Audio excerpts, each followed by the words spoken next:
Bismillahirrahmanirrahim. Ada kondisi yang ketiga nih, orang berpaling dari kebaikan. Berpaling. Kalau tadi kan malas. Futur tadi itu. Ini memang berpaling sudah dia. Nggak mau dia. Bahkan dia begitu semangatnya untuk berbuat jahat. Ditambah lagi orangnya suka berdebat. Kan ada orang kayak gitu. Nggak cukup kita kasih tahu doang. Kita semangatin dia, itu berpaling. Maka orang yang seperti ini perlu diajak diskusi. Namun memang nggak semua orang bisa diskusi. Ya kita tanya, antum apa masalahnya? Enggak. Makanya kadang-kala kita lihat ada orang yang masih melakukan riba. Dia mengatakan, anak punya ustadz juga. Kata ustadz anak nggak apa-apa gitu loh. Yang penting riba itu jangan banyak-banyak. Nah, ini kan dia kena syubhat nih. Maka dia mendebat. Dia merasa benar. Allah Azza wa Jalla berfirman di surat An-Nahl ayat 125. Kita akan baca, silahkan. Allah Azza wa Jalla memerintahkan dalam berdakwah itu yang pertama ila sabili rabbik. Jalan Allah. Dengan hikmah. Tadi di antara hikmah itu, orang ini kalau semangat berbuat baik tapi nggak tahu, ya kita kasih tahu aja. Kondisi kedua, malas. Nggak cukup kita kasih tahu hukum. Maka kita perlu menambahkan nasihat-nasihat yang menggugah hati dia. Terus yang ketiga, ada orang yang berpaling, bahkan dia berdebat, dia seakan-akan dia punya ilmu. Maka menghadapi mereka adalah dengan mendebat mereka dengan cara yang lebih baik. Sekali lagi, billati hiya ahsan. Bukan dengan marah-marah, bukan dengan teriak-teriak, bukan dengan memaki, enggak. Debat dengan cara yang lebih baik. Allah tuh lebih tahu ya, mana yang dapat hidayah dan mana yang tidak dapat hidayah. Tugas kita kan cuma menyampaikan. Tapi caranya harus sesuai dengan kondisi orang yang kita dakwai.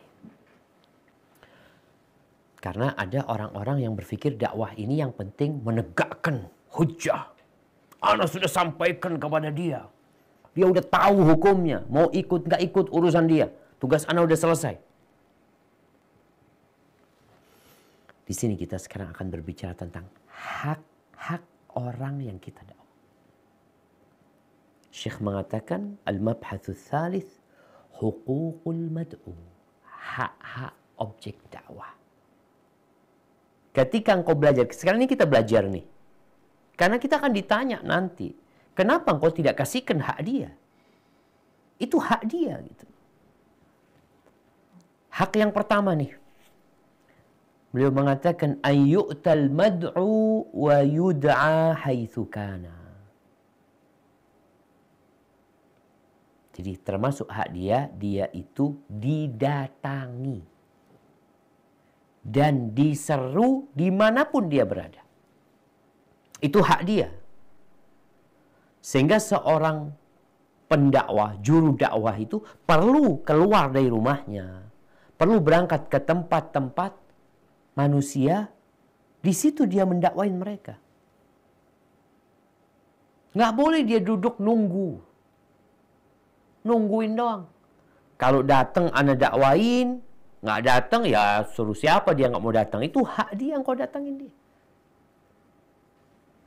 Imamud du'at, imamnya juru dakwah. Nabi kita Muhammad alaihi salatu wassalam. Dan nabi-nabi yang lainnya. Di setiap masa. Mereka itu mendatangin objek-objek dakwah itu. Rasulullah SAW datang ke majlis-majlisnya orang Quraisy. Diajak mereka berangkat ke qabilah-qabilah yang ada di sekitar kota Mekah. Didakwain mereka. Ketika beliau dengar ada orang datang ke kota Mekah, kesempatan buat beliau. Beliau nggak perlu datang ke kampung orang tersebut. Orangnya kan udah datang. Maka beliau berangkat menjumpai orang tersebut. Beliau berangkat ke Taif. Meninggalkan kota Mekah. Tahun 10 kenabian beliau berangkat ke Taif. Ya tadi Allah lebih tahu siapa yang pantas mendapatkan hidayah. Pulang dari Taif, bukannya orang masuk Islam di Taif, beliau pulang dengan darah yang membasahi kaki beliau alaihi salatu wassalam. Itu haknya mereka. Ketika Merapi meletus, itu misionaris ya dalam bingkai sosial membantu orang-orang yang terdampak.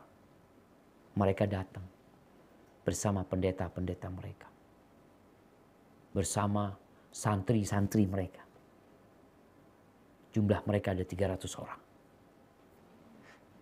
Ini kejadian nyata, cerita seorang ustadz yang berdakwah di sana.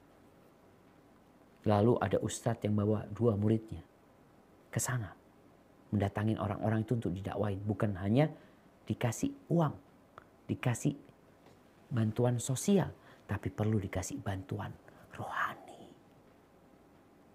supaya mereka beriman kepada Allah Subhanahu wa taala.